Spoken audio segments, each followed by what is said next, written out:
Hello, everyone, and welcome to Grip Lock, Foundation Disc Golf's weekly podcast presented by True Classic Tees. Get 25% off at trueclassic.com with the code GRIPLOCKED. I'm Hunter, joined as always by Trevor and Silas. We got the World's Recap episode today. Pretty wild World Championship, as it always seems to be. We're going to try to update the power ranking. Keyword there was try.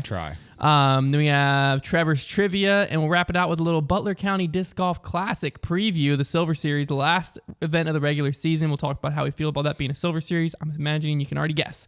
But it's time for a word from our sponsors.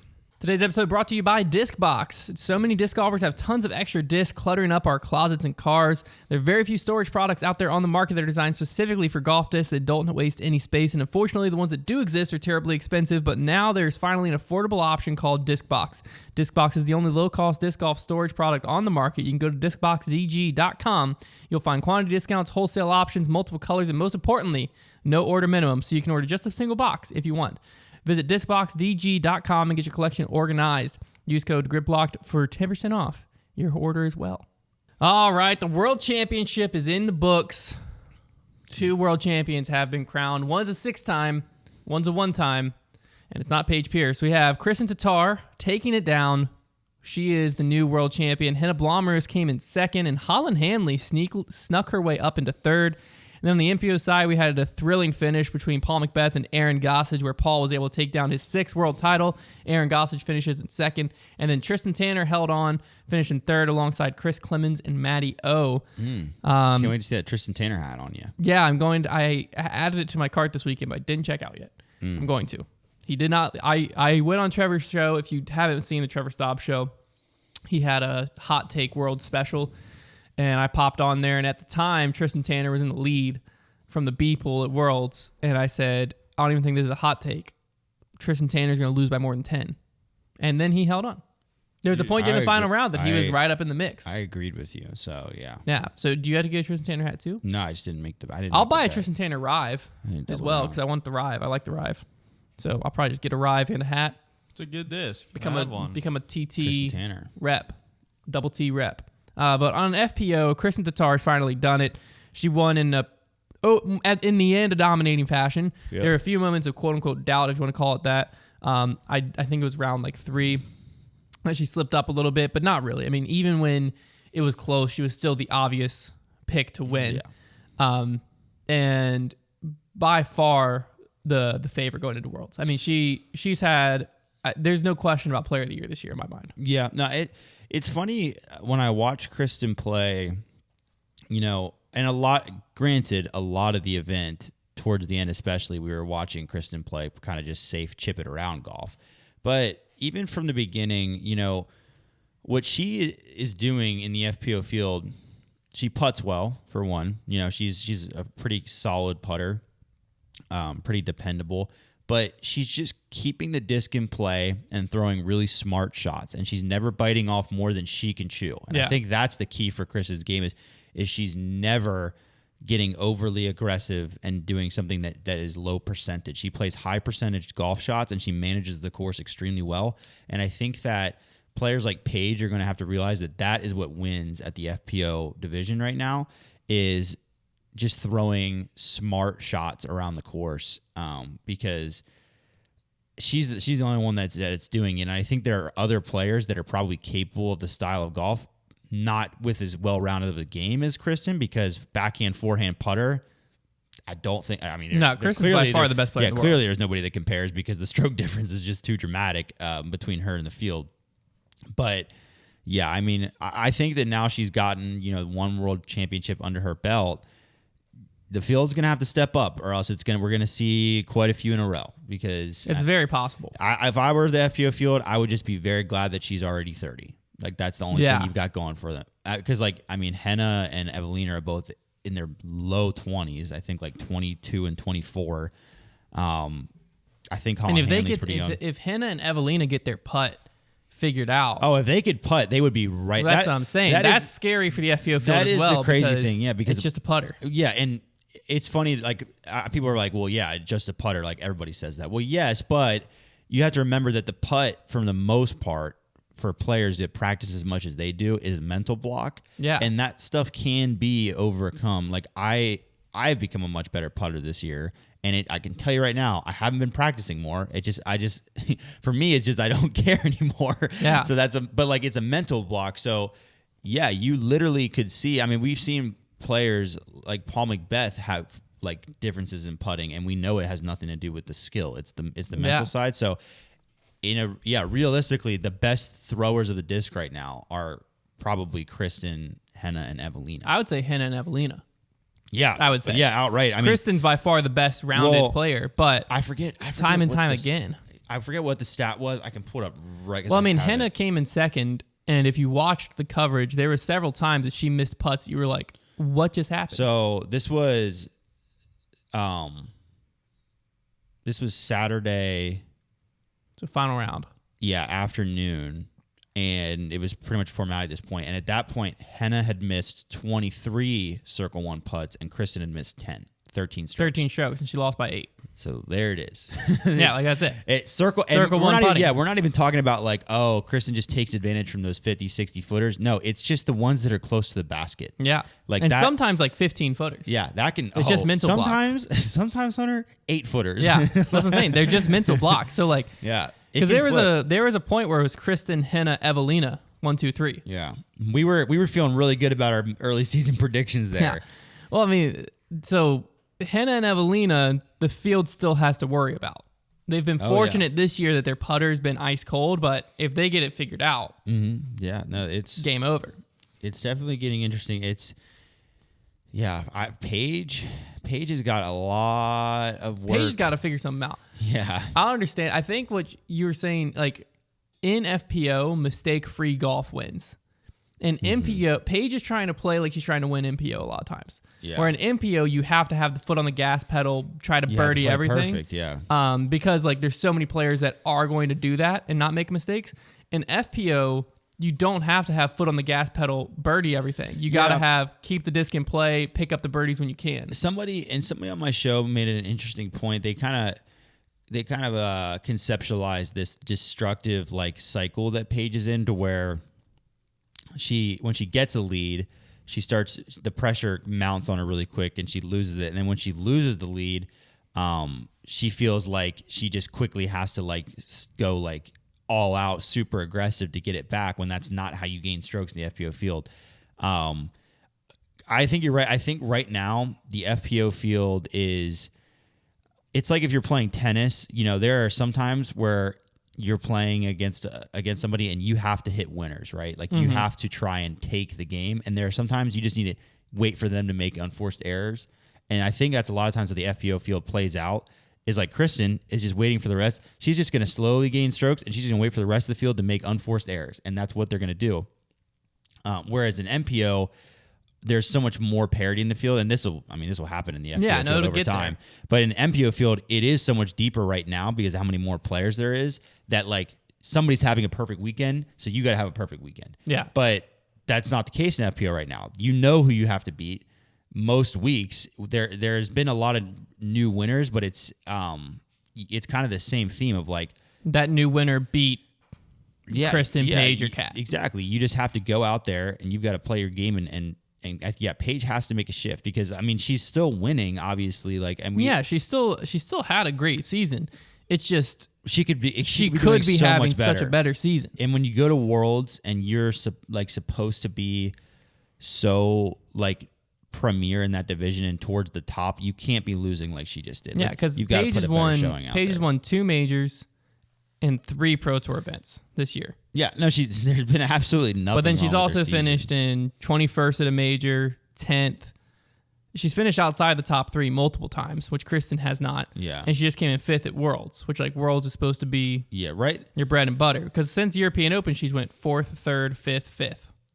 Not good. Nah. But did you see that's the thing. It's like that number it's the same thing we were talking about with Paul last year and even a lot of this year. Is like that number is great for a Holland Hanley. That number is great for Owen Scoggins, Kat Mersch. That number is not great for Paige Pierce. Yeah, being the top dog comes with expectations, and so you're gonna be judged on a different scale, and that's just how it is. Especially when you're like you have claims to be the greatest of all time. Like that's what comes with it. Yeah. Well, I think part of it too is the pressure where her documentary came out recently, And like the opening scene in the documentary, or not the opening, but one of them, and it's in the trailer, is her talking about how people call her the greatest of all time. And she's like, I don't think that's true until I win 6. I have to get my 6th to be the greatest. And that's back-to-back years that she just hadn't done it. Yeah, there's definitely questions about her legacy at this point. Did you see the UDisc World Rankings to see how big Kristen's lead got? No. It's entertaining. Oh, You're going to want to see it. It is pretty shocking. Like, it's pretty shocking. The win Oh, percentage? my word. The dominance index. The dominance index, which is what the UDisc uses to determine their world ranking, Kristen jumped up 18 points and is now at 118.95. Paige Pierce is in second. What would you guess, Silas, since you're the one that hasn't seen it yet? What would you guess her dominance index is at? Kristen's is at 118. Give the MPO one for scale. Okay, Yeah, okay. yeah. MPO first place is Ricky Wysocki at 59.17. Eagles is second at 58.31. Oh. So Kristen's at 118.95. I'm going to go like 100. 100? You would think. It's 52.64. Oh, my God. She's more than double it. What's the percentage? That if you means compare that them? Kristen has a 70% win probability over the number Paige. 2 Over in Paige. the That is world. crazy. Unbelievable. Speaking of the UDisc rankings, Tristan Tanner jumped like 51 spots. Jeez. Man. Is he in the top 20 now? No, he's in the top 30, I think, though, or he's close. He was like around 80th in the world. Let's see, where's this Gossage guy at? also jumped like 20-something spots. Tristan bet. Tanner's 39th now. He jumped 51 spots to 39th. 51 So he was in spots. 90th. Isn't that crazy? Is that That's wild. Is that the most someone's jumped? It's up there. What's crazy is his dominance index jumped by 6.95, and then Kristen's jumped by like 18. She crushed everybody in She the did, yeah, field. she destroyed. I'm sure Holland Hanley got a nice bump. Yeah, 14 points up 8 spots into top 10. Holland Hanley had a very impressive tournament. Yeah, she did. I was very impressed. I feel like Holland Hanley and Aaron Gossage had similar games to a certain extent. her forehand They both had bombs. exactly. They both Yeah. had incredible forehands, and I think that She's got a volleyball background. I think that's where that comes from. I think that's what this course played well. They were forehand courses. Accurate, Because big you also saw forehand Chris hyzers. Clemens sneak in Yeah. there, Yeah. and he's a lefty. So yeah, I think that's where Holland Hanley and Aaron Gossage, this was their chance. Not to say that they will never have a shot at Worlds again by any means, but this World's set up for the forehand. That's why you saw Nate Sexton, great dark horse pick by the Yeah. way, sneak up in there That's as well. what's so confusing about Rick. He just must not have been on his game. Rick, yeah, we'll talk about that in a second, but very tough performance for Paige and Kat, because we didn't even talk about Katrina Allen. She was even worse than Paige. She came in 11th. Yeah. And again, in FPO, you have to put things into perspective, right? Yes, Paige Pierce 11th came is in coming 5th. in like 40th. Paige Pierce came in 5th, but she lost by 16. In MPO, to lose by 16, you had to be in 22nd. And then Katrina Allen came in 11th, but lost by 24. In MPO, to lose by 24, which would be, That's got to be way down there. if you're 22 under, you'd have been in 41st. You'd have been Brody Smith. Literally. But that's the difference. It's like, yes, Katrina finished in 11th. That's like she finished in 40-something. Yes, Paige finished in 5th. That's like she finished in 20-something because how far behind the lead she was. We're gonna have to before the end of this. We're gonna have to take a look at the Pro Tour playoff bubble. Yeah. After all Well, no, we'll that. definitely look at this. Definitely take a look at that. One of the big storylines kind of during the week actually came from my Twitter accidentally, slightly. Usually when I get on Twitter, I get in dude, trouble. This one had no guy's credit. intent. So it was fine. It was perfect. I went under the radar. Someone sent me a picture of the MPO trophy. And I saw it and I thought it was absolutely hideous. But I was like, that could be my opinion. It could be my opinion that this thing sucks and is absolutely hideous. Yeah. So I was like, I'm going to tweet it and just talk about the size. Because the size, you could see a little like styrofoam cup next to it. You could tell it was small.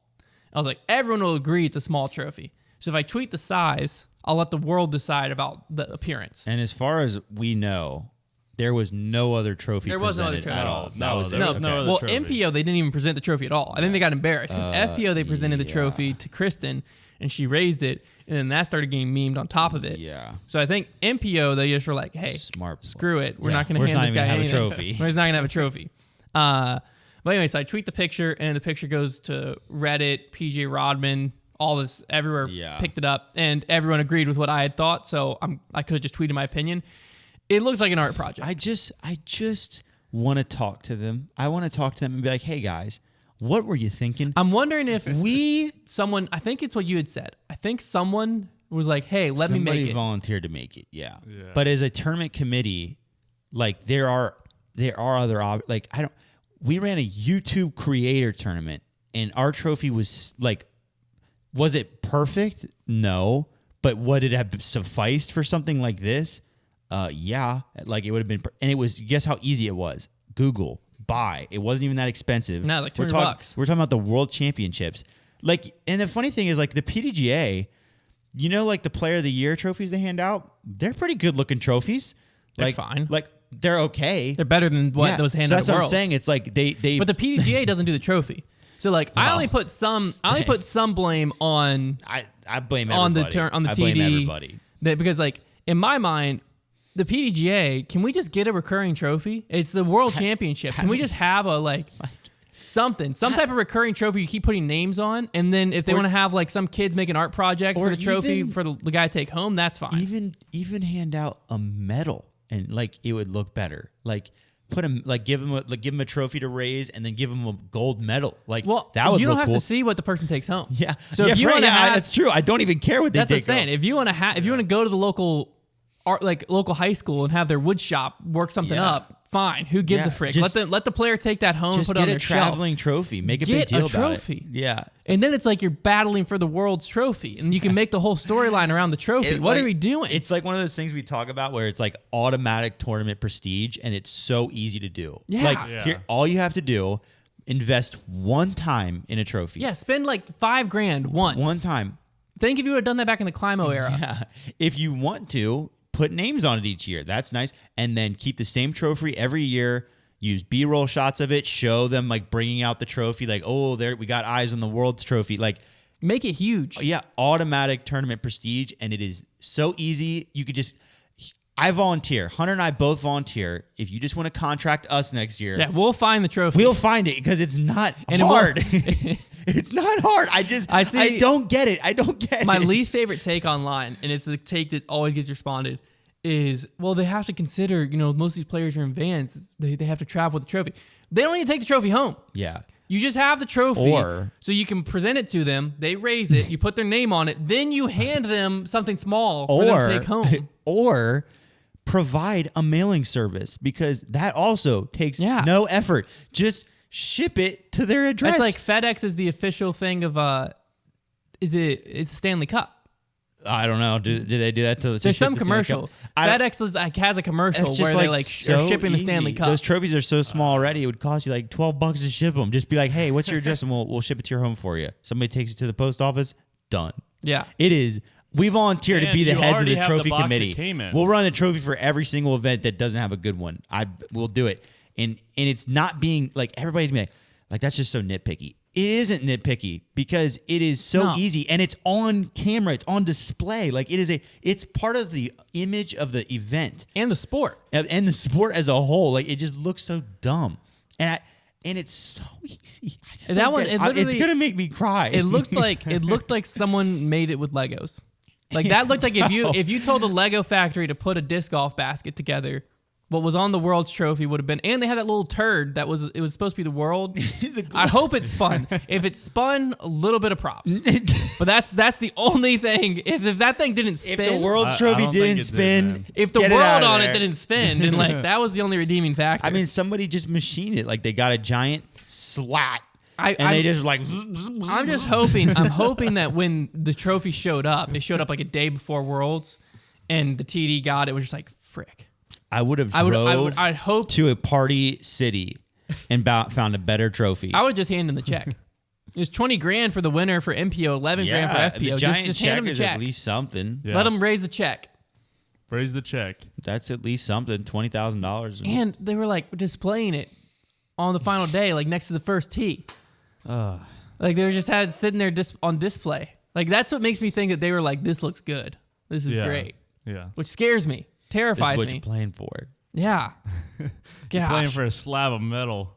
It's There's- All right, there's the trophy rant. Yeah, you had to get it.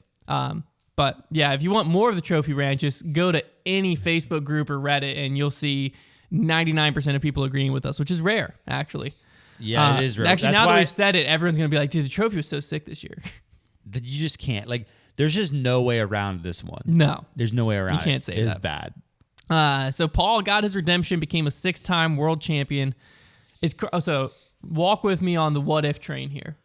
I'm walking. 2019, Paul wins. I have a trivia question that lines up to what you're probably about to talk about. Okay, well, 2019, Paul wins. Worlds is canceled in 2020. Conrad's 1 in a million shot goes in 2021. Yeah. If 2020 wasn't canceled, Conrad's shot doesn't go in 2021. Paul could have been an 8-time world champ right now. Yeah, he could have won 4 in a row. Instead, he's a 6-time. This makes it 10 worlds in a row now. 11 years, but 10 worlds in a row that he's finished top 2, which is an insane streak. Yeah, starting to become one of the more ridiculous streaks I've ever seen in sports. Because even like this year was the most improbable. I seldom compare like disc golf streaks to other sports because like it's such a developing sport, and like for a few of those years, Paul was like very dominant. Yeah, compared to the field, but it's starting to get to the point where it's like, wow, 10 years in a row. That takes something special, and it can't be explained. And like, well, I was just like, because he's had several down years within that mix. Here's like the difference between Paige and Paul, right? 2 of the supposed like goats of our sport, respectively. Okay, you've got Paige and Paul Paige having a pretty good season, Paul not having a good season, but I would even say that both are having a season below their expectations. Paul definitely more so.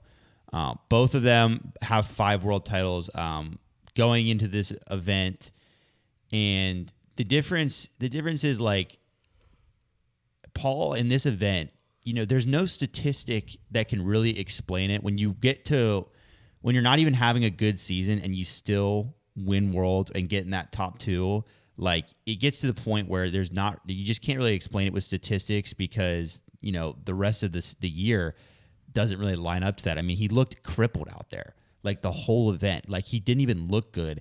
It just comes down to like when it gets to World, Paul wants it more than anybody else out there. Like it just has to be. He just wants it more because there are guys who are playing better than him this year. A lot of guys that are playing better than this year that were healthier, and like he just goes out there and he wants it more, and he wins, and it's insane. Like that is like that right there. Like between Paige and Paul, like Paige had a performance that like was like legacy. It like hurts her legacy. It was like what are we doing? Like it just wasn't good at all. And Paul just like reminded everybody that like that's what GOATs do. Like that's what the greatest of all time player is supposed to do. They're in one of the worst seasons they've had, their worst losing slump of their career, right? Yeah. You come out to Worlds and you win and you take it. Like that's what the greatest of all time does. So that it was a legacy performance is what it was. It was incredible.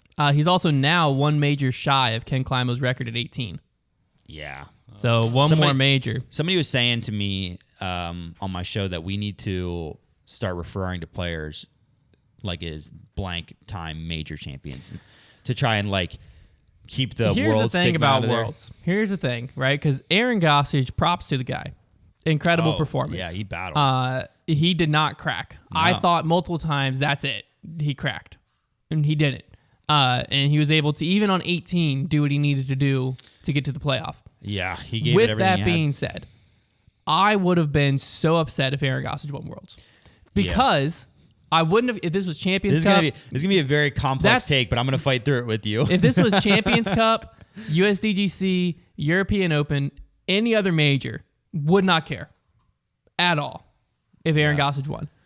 But when you hold the title of world champion, it's more so if I walk down the street and I said Aaron Gossage is world champion, everyone's head goes to he's the number 1 player in the world. I wouldn't have him in the top 30. Yeah. That might be a bad take. No, it's not. I wouldn't have him in the top 30. He's had a bad season overall. Yeah. He's had a few top 3s. He's a developing player. He's someone who a few years from now could be a top 10 guy. He's not there now. Yeah. So having someone like that, like Greg Barsby, at least when he won Worlds, he was an established name. He was having a good season. This would have been a more criminal winning of Worlds. Not because, like, yes, he did what he needed to do across 5 rounds. He would have been a deserving champion of the tournament. He wouldn't have been deserving player of the world title is the issue. I think Worlds has to change. Because the world title just because the title is Worlds. Yeah. World champion is a flawed title and because people are playing world champion previously in Climo era and stuff like that. That was when everyone showed up. Was Worlds. Everyone's showing up week in and week out now. Yeah. So that can't be the separator. Something has to separate to where the world championship title goes to one of the best players in the world. That it has to. It has to, because world champion, like, it just doesn't make sense to me. So, in my opinion, if we keep the world championship as it is, the title's got to change. Has to. Yeah. Or we need to do something to make worlds statistically impossible even. That's for a rando to win. That's just going to take so many rounds, though, because like I don't think it's rounds. I think it's like maybe you only invite the top 20 in the world or something. Yeah, I think you got to do something. I think if you make it a qualifying event, that happens. This is a complex take, because basically what happens, like Hunter was alluding to, was when the World Championships were created, there was no disc golf tour. There was no majors. They created that event because they wanted one tournament each year for everybody who played disc golf at a competitive level to get together and compete for a title. And why not call it the World Championships? Because to them, that's what it felt like. It was, everybody all together from one time. Fast forward to now, like Hunter mentioned, we have a tour, we have these majors, we've slotted Worlds in just as a major, but World Champion doesn't mean more than just another. It's just another major. So when you throw that World Champion title on somebody, it is confusing, and it is frustrating to think of like a player winning who just just sneaks in out of nowhere. Then all of a sudden, like, yeah, you're right. It's confusing for people that are just like new to be like, oh, the World Champion is this guy? Like, oh, he must be. And like, it's like Aaron Gossage is obviously still a very talented professional disc golfer. It's a confusing one, and people go back and forth on this. Feel free to like give your input in the comments. From what I've heard, most people agree that like World should change either in structure or title to fit the scope of disc golf. My opinion, I think I've gone so back and forth on this.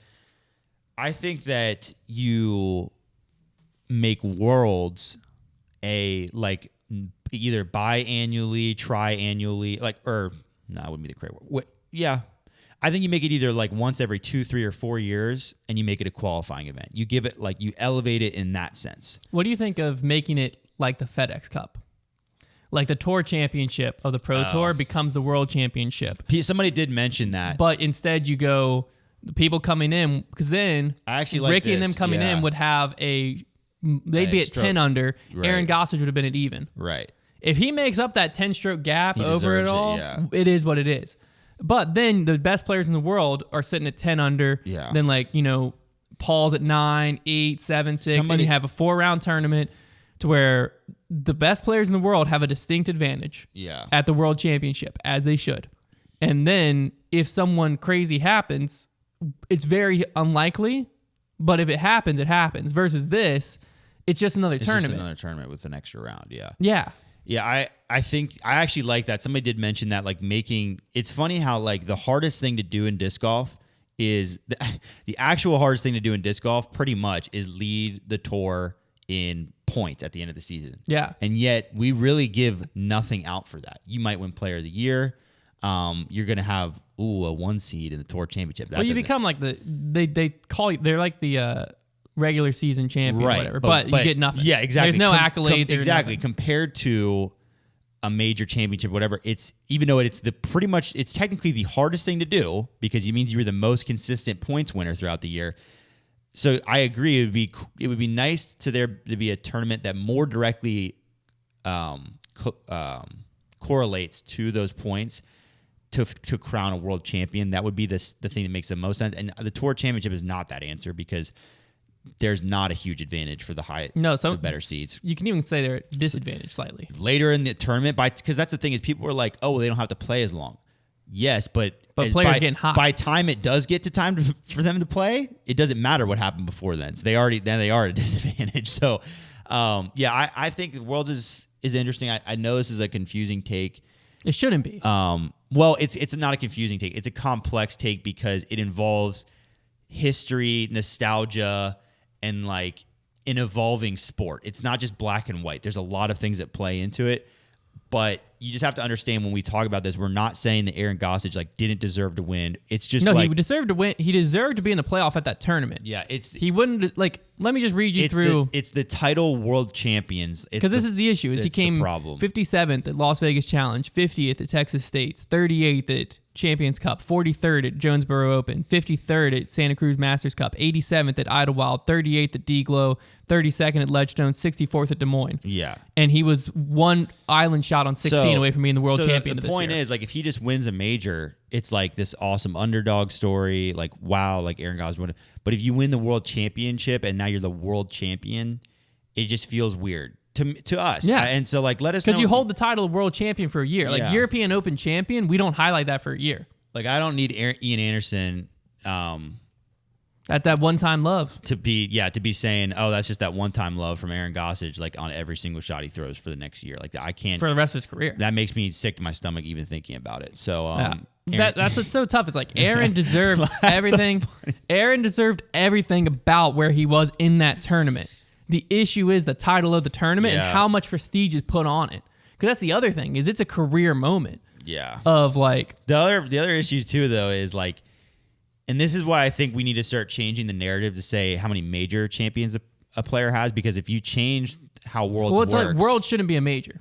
Yeah, but as I'm saying, if you change how Worlds works and make it, let's just say, like that end of the season, stroke head start situation, like the FedEx Cup. Now, like everybody's 0-time world champ now. Because now world champion is way harder to win. Like, because now you have to play good all season long and finish the job. I mean, we just saw that in the FedEx Cup. I mean, Sky Scheffler kicked the crap out of everybody all season long, but then he couldn't hold on to it. So then I think you would still consider those. Obviously, you would still consider world titles from the past majors. Yeah. So I think that's where the narrative needs to shift. Is like Paul right now is a 17-time major champion, and like that's. To me, that sounds even better than 6-time world champion. Well, this is the other thing. If we use because that's the other thing that Worlds does is it discredits the other majors that have just as much prestige as them. Well, that's the thing. Or more. If European Open this year, I would say the European Open was a harder tournament to win because of the level of disc golf that Eagle McMahon and Paul McBeth played. Well, yes, in that sense, but that's no. what I'm saying. No, yeah. Like field wise and all of that. Yeah, I'm saying between the two, like to actually win it.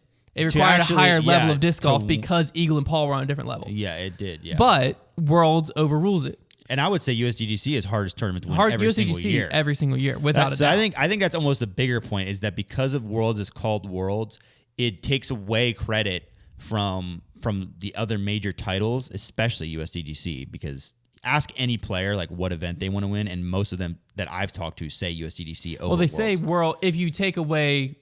If it's just the tournament, USDGC. Worlds changes your life because Worlds, you get your name on discs. Yeah. World champion, you get $20,000 this year. Yeah, great. But you make a lifetime of money because now if Aaron Gossage wins Worlds, his name's going on a Zone or a Force or something. And he's getting, royalties. Not either of those. Not either of those, yeah. but you know what I'm saying? I was thinking of what disc he's throwing. What would they have given him? What else was he throwing? I don't know. His Paul's on so many discs. Has Six Claw stuff come out yet? No, I don't think so. I was curious to know, like, how like the NCAA tournament they have ready that day. They make the merch for both teams and then like they donate one or whatever and then they just are ready to run it. Like literally the second Super Bowl ends. That's cool. Yeah, the merch is running. It's easier with the Super Bowl because there's only 2 options. Right, but that's what I'm saying. Like when Paul was kind of getting into it, like I just wonder if like obviously with disc you wouldn't be stamping stuff. But I wonder if like they had the stamp design. I mean, all you got to do is add another claw mark. It's not that hard. Well, I'm hoping they don't just add another claw because like Ledgestone posted. What did they do for 4 and 5? Well, 4's this, 5's a slash, but they added a 5th down there. But the thing is, you don't have an animal with 6 claws. Yeah, so that doesn't make any sense. Make one up. So you need to go 3 and 3 and an X. Oh, there you go. Oh, graphic design guy. That sounds cool. I mean, what you gotta do. After, like, I was never the guy to buy, like, the claw mark discs, but I guess everybody who owns the 5 claws is very happy. Everybody who just bought those, like, gold and silver ones are loving life right now because they just got a heck of a lot more valuable. Back to the major thing, though, because the other thing we have to think through is Worlds. If Worlds holds the same prestige and keeps going, no one's ever touching Ken Climo. No, ever. 12 world titles, no one's ever touching that. Ken Climo is not the GOAT, though. Actually, I saw a take. This is funny. This is a funny see take. Paul I'm glad kinda- I thought of this. You see Paul kind of bring it up? Talk came after him for not showing he's up, just saying not like, "Where's the present, greats?" Which is a great point. It Like, is. Why is Ken Climo not I saw a present lot in of people disc golf? saying, Yeah. a lot of people said that Ken Climo got in a pinch where he needed money, so he took a one-time royalty payment from Innova, and so he's not making royalties anymore. That's the rumor going around. Is he took a one-time fat stack, and so he's not getting money from the Firebirds, Eagle, So he's to out any there of that. working a 9 to 5 somewhere. That's what people are saying. So they're saying like, well, of course he's not gonna be around. He's like, he doesn't have money to be around. It'd be a very sad take if Innova, Hate to but see it happen to the great ones, man. it'd be a sad take if Innova really did like, hey, you know what? We know you're in a pinch. Here you go. Take 50 grand right now. you know, one Innova's time all payment. business, man. They don't 50 give a grand frick. right now, and then you're not getting royalties anymore. You need the money. What are you gonna do? That would suck. But Business, baby. Justin Roth posted in the disc golf debate group and said, 20 years from now, when all the young guys on tour throwing 700 plus feet and consistently banging putts from 80, you'll say something about Paul being the GOAT or whatever on social media, and you'll get laughed at. Paul didn't beat anyone. Competition was weak. He played on golf courses. He lost to guys who live in vans. It will sound as stupid to you as what happens is saying Ken Climo didn't beat anyone sounds today. Yeah, but that's the beauty of sports, though, is that like those kids. I thought it was funny that That he is beat very- players who lived in yeah, vans. well, but here's the funny the 700 He's right. feet throwing thing. The first part's not right. Yeah, that's not true, but he's right. There probably will become an era in this sport where the athletes are training at a way higher level because they can afford to, and they will get better. And kids will say that about Paul. And that Yeah. is just the beauty of sports, because then guess what? The generation of us will argue for Paul, just like the Michael Jordan and LeBron and the Tiger Woods and Jack Nicklaus. And so that's just how sports is. And Yeah. it's a beautiful thing. But the thing I was it's going to okay. say is And Ken it's Climo. funny. Yeah, it's very funny. It's funny. Ken Climo's record of 12 world titles will never be touched because that's winning one tournament 12 times, one Yeah. major tournament 12 times. Yeah. You're not going to touch that. Paul, I think, could get to 6 or 7 or 8 now that he's at 6, but that's it. That's it. I don't think he's winning 6 more. We know that. But he's one win shy of Climo's major record at 18. Paul sets a major record at 19. It seems unattainable, but Well- you have 4 shots every year now. But Hunter, Climo didn't have as many majors to play. Still my GOAT. So That's fine. You can say whatever the frick you want. isn't that Climo is literally beating Ron Russell, who's a roofer. Climo didn't have the same technology though. He was throwing with DX discs. See, now that Still argument my- I can get still behind. my GOAT. That argument I can get behind. Climo did I not didn't- have the modern day destroyer. I've watched Climo play in his prime. We still got to do the thing where we go. We go to a 95 Worlds course or something. Gosh, yeah, We've got to do that. We need to keep that on our radar because that would be so fun. Anyways, insane tournament to watch in general, regardless, title, whatever. Paul McBeth, 6-time world champion. Aaron Gossage, that man did not flinch in the face of adversity. It was insane. He did choke on 17 a little bit. He just had to get up and down from 300 feet, but he was able to bounce back on 18. that was a bit of a choke. But and that was then- a terrifying shot. He kept it in bounds. Yeah, half 16 choke. on the island. I saw some people all great upset. drive. The island had the OB marked in. It was confusing to watch, but it They would. mentioned it on coverage a lot if you were watching throughout the. Well, it was a confusing thing to like see happen. Yeah. Because like there's water in it, but they practiced it like that. You knew Yeah. exactly where you needed to put it. There's a wall It was a behind clearly the defined. basket. Yeah, it was Yeah. a clearly defined line. It's nothing. It would have been much more criminal if his disc is sitting up, like kind of in the water, kind of not, and you have to make the call. yeah. That would have been a much more criminal Yeah, situation. they've eliminated that scenario, and also they said the water line was lower than normal, so that's why it looked even more drastic. I have no problem with that, and also, yeah, everybody sees the line. It's not like, Yeah. it's not like they're going into it thinking they have to throw on the land, and then they're like, oh, that's still out of bounds. Like, no, you know where you have to. You missed throw the it. island. Yeah, Because the same thing is if and that he was a just grass hit it, field. he just hit it 3 holes prior. Yeah. So like, you know what he had to do. But I mean, very impressive performance of Aaron Gossage. Surprisingly bad performance from Ricky Wysocki, Chris Dickerson, Simon Lizotte, and Eagle McMahon. Yeah, supporting cast and Yeah, very, not really do much. very shocking. Ricky beat all of them in 11th place at Worlds, losing by 12 strokes. He fell off on that last round. Gannon Burr, another player that was pretty surprisingly bad, He finished in also 14th. fell off kind of in the last round because he pushed a little bit. Yeah, Simon finished in 25th.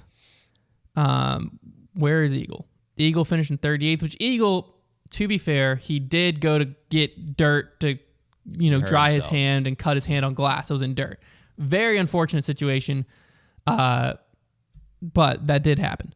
So Yeah, it's kind of a tournament logistics nightmare right there when your star player cuts his hand on glass. Obviously, freak accident, but like, dang, it sucks. But like, that stinks. just bring a chalk bag. True. Next time. He will next time, He I'm will sure. next time. I'm sure he will not rub his hand in dirt anymore. I rub my hand in dirt. I'll do it till I get cut in glass, but after that, I won't anymore. Don't do it. But yeah, very surprising to see all of them not perform. Specifically Rick. This was like Rick's tournament. I guess what happened was true, where the pressure of he won there, it's his home course, like It all built up. It built up and it got to him. I mean, There's even that mid-tournament interview where he looked like he was going to kill everyone. The rest of the tournament. He seemed super focused. I think he just didn't quite. He just wasn't quite on his game. His putt didn't look super on. He was throwing a lot more spin putts than normal, and he just wasn't on, and that's just what happens. I mean, he was expected to perform a lot more by me for sure, but yeah, nobody really challenged. You know, it was kind of just like a lot of players just kind of came out of the woodworks to kind of make that tournament interesting. This tournament years ago, if this exact same thing happened, the Ricky, Eagle, Simon, like those caliber players don't show up, Paul wins by 20. Yeah, you're right. It takes nowadays for guys like Matteo, AB, Tristan Tanner, and Gossage. Calvin was in the mix. Let's give Calvin some credit. He was in the mix, but a little bit. Aaron Gossage, Tristan Tanner, Chris Clemens, Matteo don't show up. Clemens, yeah. Paul's 8 strokes clear. Yeah. Matteo's a player who's shown up before. It's just Clemens is a little bit more household name. Tristan Tanner, Aaron Gossage, though, they were a lot of times the ones who were pushing the lead. And like that's just something that did not happen years ago. Yeah, it speaks for disc golf now that like it's a great thing that even when the big players aren't all showing up, you know that some people from a little further down the world rankings are going to have just great like weeks. at Des Moines. When Simon goes into a playoff with Robert Burge. Yeah. There's just a tournament where the big names don't always show up. And before that meant that someone ran away with it. Now it means... It's very parallel to when I watch golf nowadays and you see almost every event, it feels like sometimes you get the star player duels, but it seems like a lot of events you get this battle in the end and it's always between one star and one guy who's either like a longtime journeyman on tour or just like kind of an unknown. And just had a really good week. And you just get that, like, you get two stories, basically. Okay, is this going to be just like a defining win for this guy who's been there before? Or is it going to be, oh, this guy's going to burst onto the scene type of thing? And that's what's starting to happen in disc golf is you get those chances are popping up week in and week out. And it's very exciting. It's electric. One final thing I did want to mention, because we just talked about Ricky a little bit. He was the big DDO offseason signing coming home. Oh, no. Well, on FPO, there was, I have to bring this up because there's two players that have a public contract. Kristen Tatar and Kona Panis, and they have the same contract. And they're both with Trilogy. I thought we were done with this, man. I had to just... Wait, they have the same contract? They both have the same contract. Oh, my goodness. $500K over 4 years. Kristen Tatar wins at 38 under. Kona Panis, unfortunately, came in 39th at 10 over. She missed the cut. Did she... We'll look at the points, but I think that means she got bumped out of the playoffs. Let's actually go ahead and jump to that now. The postseason. Final thing I was going to bring up is a lot of fans, before we talk about the points real quick, a lot of fans were complaining about the courses throughout the week. You got to admit it made for an exciting finish, if nothing else. Country Club, at the very least, plays very nice in that final round. Now, you know what World Championship did points-wise? First biggest thing is it jumped Paul over Rick. Paul now leads the Disc Golf Pro Tour standings. That's crazy. By 22 points. That's crazy. Paul now is in first, Ricky's in second, Calvin's in third. Just like that. Paul's narrative is shifting right into place. It happens every time we get to the end of this year because Paul has a very solid shot at winning GMC or MVP. He's going to be one of the favorites at USDGC. Yeah. He picks up one of the two wins. He's never even won the Tour Championship before. Like, he's due for that as he well. picks up one of the few wins, GMC or MVP, wins USDGC, gets 2 majors, boom, and best season. I think they're moving the Tour Championship this year. Isn't that the rumor? They're moving it, but we don't know where yet. So that's what I'm saying. It's not the rumor. It's confirmed. So they're getting it away from a course that Paul hasn't won at. Well, he won Worlds. But I'm saying like the Tour Championship. I believe it's still in Charlotte. We just don't know where it's at yet. Angry Beaver. So let's go down to the cut line here. So this is the qualified for play-in. We have Nate Sexton, Brody Smith, Greg Barsby, Gavin Babcock, Luke Humphreys, Thomas Gilbert. That's the 31st through 36th. Most of them are pretty comfortably in. Luke Humphreys and Thomas Gilbert right now, they're kind of the true bubble. And then you have Andrew Marweed, Chandler Fry, Nicholas Antela, the next in. Eagle McMahon officially's missed. He's out. It's so funny because we expected him to have a really because good he won a Worlds major. finish. What does that mean? They have this wrong. I believe since he won a major, he has a play-in spot. I don't think he's playing the Tour Championship anyways. I think he said he's only playing USDGC. But since he won a major, technically one of the play-in spots is his. Technically. Okay. But I don't think he's playing the Tour Championship, so that storyline doesn't matter. But points-wise, he couldn't do it with 3 tournaments. It's a shame. 4 tournaments. He's 20. All he needed was a solid finish at Worlds, man. Dang Eagle. I would say, I guess the first cut is what, top 100 go to MVP? How many players make it to MVP? No, I think it's less than. It's it top 80? 100 go to GMC. GMC, I meant, sorry. Yeah. Top 100 go GMC. And then I think it goes to 80 So to the cut MVP. for GMC, we have Nate Perkins, Terry Roethlisberger. Nate Perkins is registered for the Silver Series. So that's why Silas Schultz had a change of plans because he made the cut by 1 spot. Yeah, 2 Silas spots. Schultz, he is registered for the Silver Series. for him, he made man. the cut Good for by him. a few spots. So He did. There's no way he expected that, and he squeezed himself in he there. squeezed in there, and if he plays solid at this Silver Series, then plays solid at GMC, That's awesome. he could sneak into MVP. No shot he goes to the Tour Championship, but The Silver Series is gonna be crazy. Like seeing like players try to get it in. the Silver Series, so players who like have a legit shot, like Scott Stokely, if he plays solid enough, Oh wow. he needs 11 points right now, it looks like. Well, no, he's got to catch Bart because Silas and Nate are both playing. So Scott Stokely needs 12 points, 13 points at BCDGC. No, right at 12 because they both have 13.9. He needs 12 points to get into GMC to make that cut. Next player down, Jordan Castro needs 20 points. Nate Heckler also needs 20 points.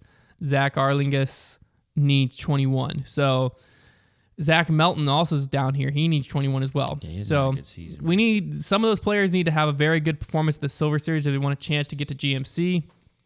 After GMC, then we'll cut it to I think it's 80 or 60. 80? I think it's 70 or 80. We'll call it 70. Now I'll look it up. I think it actually probably is 80. I remember being like a little underwhelmed. I like, think it's 80. I'm excited there's a cut. I'm excited but there's a cut, but I wish it was like 30. Yeah. No, I wish it went 50. No. I wish it went 100 to 70, 50, 30. GMC 70, MVP Yeah. 50, Yeah. 30. I would love to just see like the MVP field be even more exclusive. It'll feel more exclusive will. as the field gets better. But yeah. Playoff tournament doesn't tell me here. You might have to go to the Okay, 100 for GMC, 80 when we get to Maple Hill. Okay. So Women's field go from 50 to 40. All right, so let's look at FPO now. FPO as it currently sits. The players qualified for the play-in are Emily Beach, Evelina Salonen, Macy Vela Diaz, Kona Panis, Jessica Weiss, Jennifer Allen. As it currently is. So Kona is in the play-in Kona right now. is in the play-in spot right now. But pretty comfortably. She has 12 points. I think it got her bumped down from being actually in because Holland Hanley just got 112 points and jumped up to where she's actually in right now. Okay. So it looks like 50 is the cut here. Tiger Borth has a chance to jump in, and she's the only player really with a chance down here. I totally forgot that Heather Young just took a break from the tour. Yeah, she doesn't come back. Is she? She's not back. So as of right now, the cut line is Annika Steen if she comes. That's the tough part too. Is like a lot of the players when you get down to like 50 for FPO and 100 for MPO, it's like a lot of them probably aren't showing up to GMC. So it'll be interesting to see kind of what happens. But that's kind of that line. The only player with a shot to get into GMC if they want it is Tiger Borth at the Silver Series this weekend. What is the cut look around 80 for MPO to see like who's going to be trying to get into MVP? Around 80 for MPO. I'm just curious if there's any big names. Around 80, Austin Turner's the line at 80, Justin Rozak's at 82, Noah Mienzma, recognize that name, Tim Barham. Crazy. Nothing crazy. There's no one shocking down here. Yeah. Nathan Queen might not make the Tour Championship. Actually, definitely will not make the Tour Championship after winning it last year. He'd have to almost win out Yeah. at this point. Yeah, no one's shocking down here. Nate Perkins, I believe, didn't play Worlds. I think he was just Paige's caddy, which was interesting. Yeah, he didn't play Worlds. Which I thought that was interesting. I noticed it when he was caddying for it. I was like, wonder why you're not playing. All right, so points after Worlds. I got 6 points for predicting Kristen Tatar right in FPO. Got nothing for MPO, so I'm at 117. Connor got 6 points for predicting Kristen right in FPO. 2 points for putting Paul in his MPO top 3, so he gets 8 points, so he's now at 86. Trevor got 2 points for having Kristen in his top 3, 6 points for picking Paul to win, and 4 points for his dark horse pick, Nate Sexton, putting Trevor at 74. So I gained you're in on third? Connor. You gained 4 on Connor. That was big. So there's no catching Hunter No. for you guys. No. It's a battle for second. How'd you win? Because I got 15 points from Austin Turner, or I think it was Austin Hannum 20 bet. points. It was 15. Okay, it was a lot. So I should be at 102. Oh. There was you had Still, 2 bets. Was there another bet that hit? One. Are you sure? I'm almost positive there was 2 times that you gained like a bunch of points. Either way. And maybe the other one was just you had lead. a really good major. I don't remember. I think Champions Cup I had a very solid major. I think you did. Has anyone ever gotten first, second, and third? Right? No. Nobody's perfect at it yet, which is so funny. Body's Nerfic, you know? Yep. All right, let's talk through the power rankings here. Okay, first proposal is to remove Eagle McMahon from the top 10. Yes. He's not playing against Get that guy USDGC. out of there, I accept man. He won. proposal. He won Let's European set a date. Open. He came in 38th. Out of here. Out of there. So then my next proposal. Ghostbusters. That's funny. My next proposal is to add Chris Clemens to the top 10. Just very solid performance at Worlds. I compared him to Joel Freeman, a few other guys around that area, and he looked Freeman solid. kind of did it okay at Worlds, though, didn't But he? Clemens is better. I'll pull it up again. Okay. I was doing this last Show me the night. Carfax, man. I was doing this last night to make sure I didn't say anything crazy on air. Clemens has had a pretty decent season as late, I think. Yeah. So I went from June on. I figured is that recent enough? Oh yeah. Or should we go more No, recent? that's fine. Should we go July? Well, if June Let's proves go it, July. then Well, I can go June. this guy's a narrative pusher here. Clemens versus Freeman. Clemens. Chris Clemens is a very cool name, so I'd like the bias Double C. in the spot definitely. He's 5-3 Lemonade. against Joel Freeman. That's all I needed to hear. Um, And Freeman doesn't have any wins, so no. But is there anyone else we want to compare him to? Maybe Ezra. Is Ezra in our top 10? I don't think Ezra is. No, They're no. 4-4. No way. No, definitely not. But Ezra just came in 46, Yeah, 30. no Yeah. way. Definitely Ezra's not all over Ezra. the place. Did you see his ace? No, I didn't see it. It was pretty nuts. Somebody filmed it. I saw Nicholas it. That was Antelo, sick. that's a possibility. No. No, Clemens. All right, Clemens, top 10. Clemens. Chris Clemens is now in 10th place. Okay. Next proposal to move is switch Kevin Jones and Chris Dickerson, moving Dickerson into 8th, Kevin Jones into 9th. Where'd they just finish at Worlds? Kevin Jones is down there too. Yeah, I think he's down there with Brody. yeah. I didn't think he finished very well, but obviously Dickerson didn't do anything either. Right. Yeah. Jones. I think it was more we overreacted moving Chris Dickerson. Yeah, Well, Dickerson that's came what in we did. 12th. Kevin Jones came in Okay. 28th. Yeah, we can flop them. So I think we swap them. So we now have Kevin Jones as the 9th player in the world. Oh, let me bump Matty O. Kevin Jones, and then the 8th place is Chris Dickerson. You're taking Matty O off? No. Matty O, I propose we switch with Kyle Klein. Yeah, I agree. Yeah. So I Kyle agree. Klein is now 7th in the world. And then Matty O is 6th in the world. I think Calvin Heimberg technically moves up one just because we had nobody in the number 1 spot. Yeah. So Calvin Heimberg's in 5th, That's but fair. he doesn't change. That's fair. He did all right. We could have him jump Rick, but I don't think so. Yeah, probably not. Okay.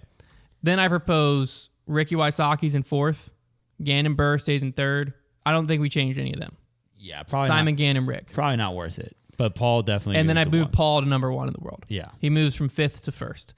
Thing was, is that a very big jump for our power rankings? Absolutely. But it's a major. Paul won. Simon, Gannon, Ricky, they didn't show up. They sucked. There was nobody in the 1 spot. And there was nobody in the 1 spot. Eagle was the other person that was technically ahead of Paul. It needed a It had to be tenant. filled in Simon, Gannon, Ricky, Eagle. None of them claimed it. Yeah. Calvin was the next one down I don't the really have list. to explain ourselves. Nobody's gonna be mad that we moved Paul into the 1 spot. They might be. We know our demographic. They might be simply because we didn't move Simon last week. Well, we were right, weren't we? We were very right, actually.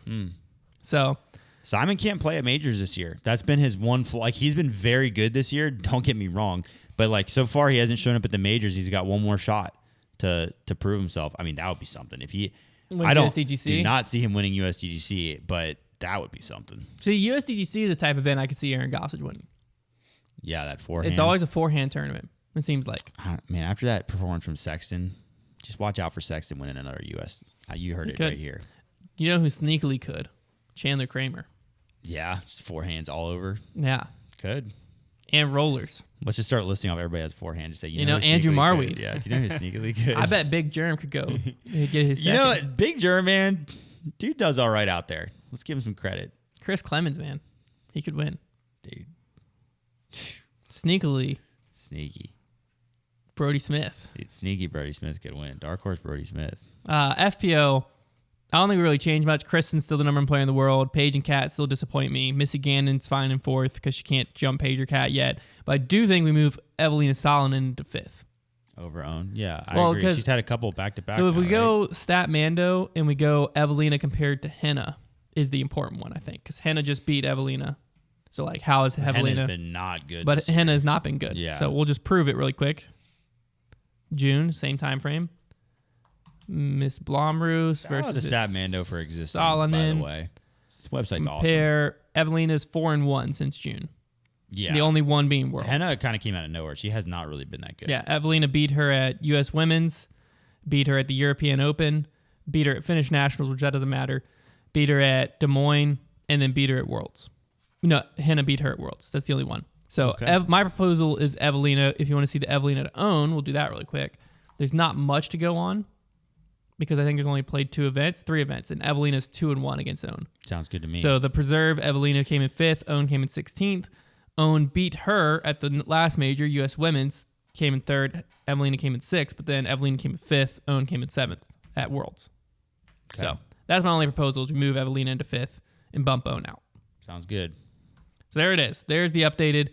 I'll really quickly read through them.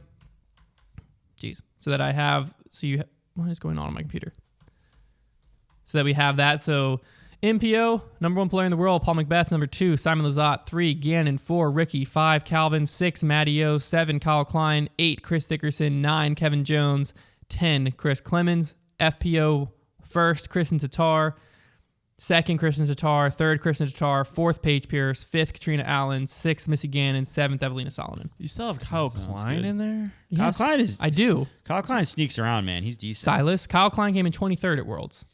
Kyle Klein. He's fine. Kyle Klein sneaks around. Man. Yeah, well, he hasn't like. Well, I mean, he's the 8th just best, like, yeah, 9th. He's whatever, the 7th best you know. player in the world.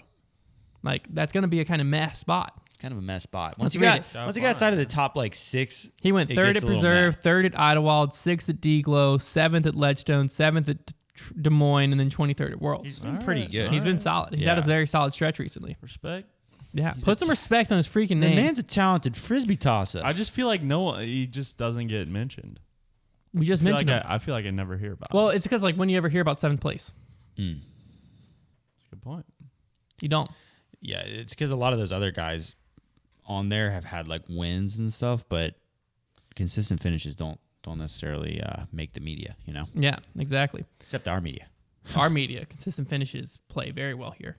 All right, let's before we get into Trevor's Trivia, the fan favorite segment, a quick word from our sponsors. Today's episode is brought to you by True Classic. Guys, let's talk about t-shirts. Finding that perfect fitting shirt can be terrible. I swear the thing's either way too tight, has a case of bacon neck, or it's just plain big and boxy. Luckily, True Classic wants to make every man look good and feel good. Tighter fit in the chest and sleeves make your arms pop, and room in the torso keeps things cozy.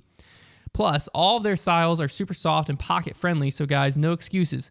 Get rid of those ratty t-shirts I know you've been hanging on to for years and get ready to upgrade. We have an exclusive deal for our listeners. We want to hook you up with some True Classic. For a limited time only, get 25% off with the code GRIPLOCKED at trueclassic.com. Trevor and I actually aren't wearing True Classic today for one reason only. They're dirty. We wore them. We wore them. We've worn them too often. They're dirty. I need more. Yeah, we needed to buy some more. And we can get 25% off of Grip Lock, so we're going to buy more. True Classic's more than just a t-shirt company, though. They have all the menwear staples Do they have you could ever need. do they have shorts? They've got polo, workout shirts, same flattering fit, boxer briefs designed to keep your boys feeling nice and comfortable. They got boxers. And to make it super easy to build out your wardrobe, you'll get top-notch quality gear for a great value. They also have a pack builder on their website where you can build a custom bundle with all their essential products and save even more than the discount we're already offering you today. And for any of the big boys out there, they have longer body options for the tall guys up and up to triple XL on their Tall staple guys colors. like us. Whoa. Get comfortable and get going. Upgrade your wardrobe with True Classic and get 25% off at trueclassic.com with the code GRIPLOCKED. Free shipping's included on purchases over $100 and 100% risk-free guarantee with a 30-day return policy. True Classic. Look good. You feel good. I'm like this close to just like filling out my like most of my wardrobe with just like really basic colored t-shirts and shorts They sell shorts. They do sell shorts. Yeah. and just giving up on it. Game time. Like just like Go head to you True know Classic. Build it's They your also bundle. sell joggers. because freaking Oh, true. Their Wow. shirts are so soft that if they're joggers or anything like that, because like I'm man, you see those YouTubers and all the neutral colors they wear, and I make fun of it a lot, but then I'm like, it makes life easy. it makes life really easy when you're And just pulling out white t-shirts. Whenever I need to look decent, I wear jeans and I throw on a True Classic tee. And the funny thing is, gray too, or like, navy. that's what I'm saying. You could literally just get like 5 t-shirts and Yeah. 5 pairs of shorts, and like you're set. That's all you need. That's why mine are dirties. I went out twice this weekend, wore a gray one, And you navy probably one. looking slim. I looked fine. Gosh, Looked dang. fine I'm in just more trying to than let me one just way. picture it. Oh, There you go. Head to trueclassic.com. All right, time for the fan favorite segment, Trevor Trivia. okay. I have a question. I have an answer. You probably don't. All right. So, obviously, Paul's streak of 10 titles in a row being first or second at world titles, I should say, pretty significant. So, here's the question. Since 2012, Paul is only 21 strokes away from 10 world titles during that stretch. Okay. Who is second place in that regard? So being a certain amount of strokes away from 10 world titles over that stretch. And then how many strokes do you think that it is? In that same stretch? In the same stretch. I feel like since you're asking, it's not Rick. Because like that'd be too easy. But it has to be Ricky because, well, where was Ricky at 15 Worlds though? 14 Worlds, they were in a playoff, so that's 0 strokes. 16, 17, he won, so that's 0 strokes. But then he was 12 here. So who else has been sneaky consistent in that time period? 2012 Worlds, who was Paul? There was like a bunch of random people on lead card, I think. It wasn't Rick. It's got to be Ricky. There's no shot it's not. It is Rick. Okay. The second part of the question is more the interesting one. So Paul is 21 strokes away from 10 world titles. Yeah. How many strokes away was Ricky in second place? So Ricky's got 0 stroke difference at 3 of those Worlds, 2014, 16, 17. Because he was in a playoff and won. I'm counting the playoffs as 1 stroke. Okay. Also remember that, well, because he needed another stroke, didn't he? Didn't he, Hunter? And also, That's not what Yeah, the PGA yeah. says. and also, you're counting strokes to 43. win, not to tie. So remember that. Yeah. 43. So that kind of sounds good. 43. I'm not going to go with it, but it sounds pretty good, Silas. 2012 Worlds, I have no idea. He was on the lead card, All right, we'll go. I think. So we have basically 12, 13, 14, 15. No, 15. We have 12, 13, 15, 18, 19, 21, 22. We have 7 Worlds. We know what 2014 is. That's 1 stroke. So these 7 Worlds, let's just say it's an average of 6 times 7. That comes out to 43. Does it? That's funny. Plus 1, so 44 strokes. The answer is 66. Dang. Oh. Wow. There were a few worlds in there where he was losing by there's another one where he lost by like 12, I believe. Well, I think this Worlds was Or 12. is it this one? There's one that was 11, I think. Oh, okay. But I yeah. knew this Worlds was 12. I was just banking on some of the other ones being close. It was just I just thought of that last night because I was like we were just talking about how close Paul was to just winning so many world titles because 21 strokes. That's all it was, over those events, and a lot of them it was just 1 stroke. Well, not a lot of them actually. It was, how many worlds was it? It was 1 stroke. 2018 it was 1, I believe, 1 or 2. It was 2 in 2018, I think, and 1. So there was a couple that was very close, but that's all that separates him. And the next closest person is 66 strokes. So it's quite.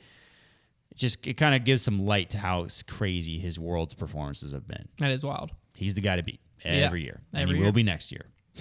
Until He he basically just refreshed coming top 2 always refreshes it, but winning again, proving that he can still win worlds even when he's having a bad season. Every year we go to worlds, guess what we're going to be thinking? Paul's going to win. yeah. Crazy Shame stuff. on me for not putting him in my top 3. Very much. He did win me the gift card, though. It finally happened. Yeah, well, that was intentional. I bet against him for reasons, not because I didn't think he was going to win. But I bet on him on this, and it finally paid off after all those years. The Butler County Disc Golf Classic's happening this weekend. Oh, man, the BCCC? BCDGC in Pennsylvania. Where is that? Pittsburgh, I believe. Pittsburgh. I don't think this is the same as the PIFDO, the Pittsburgh Flying Disc Open, but Yeah, I don't think so. same area. This is Silver the Series this dumbest weekend. event ever. It's the official end of the regular season, which makes no sense. No offense to Butler County, because this is not their fault. No, this isn't their fault. Why on They got a earth would sick you? Silver Series Why on earth would you schedule this event after Worlds before after the playoffs? Worlds before the playoffs? Like, because now this is what jockeys the points. Well, who's going to this thing? It's a decent field. All the guys. Well, yeah, it's everybody Ricky's- trying to scrape Everyone points. who needs points. Or- Ricky's allegedly showing up. Yeah, or everybody that wants a tune-up before the playoffs start. Like it's Yeah. And the most annoying part about this is that they made it a USDGC qualifier. Well, it's sponsored by Innova. Presented by Innova. Well, I'm not saying why they did. I'm just saying it's annoying that they did. And like there are multiple Pro Tour stops that aren't. Yeah, so this is going to be the easiest. I'm claiming this is the easiest spot to qualify for USDGC. Yeah. No, wasn't that Tennessee one?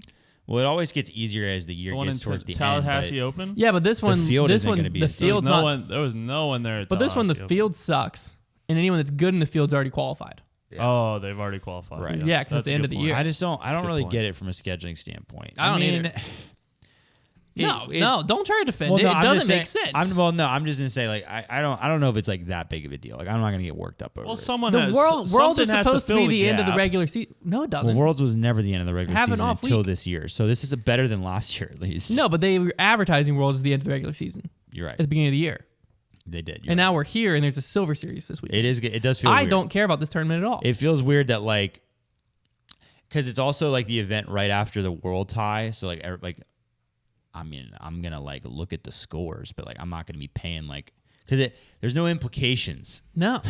for this event. That's The implications are people who are finishing like 20th at this event. Right. Now they're jumping up to 100th in there's points. there's not really any implications for this event because it's obviously it's not like you're winning a big pro tour, which is normal implications, and then there's not like qualifying like that matters. It's just gonna be fringe guys. Yeah.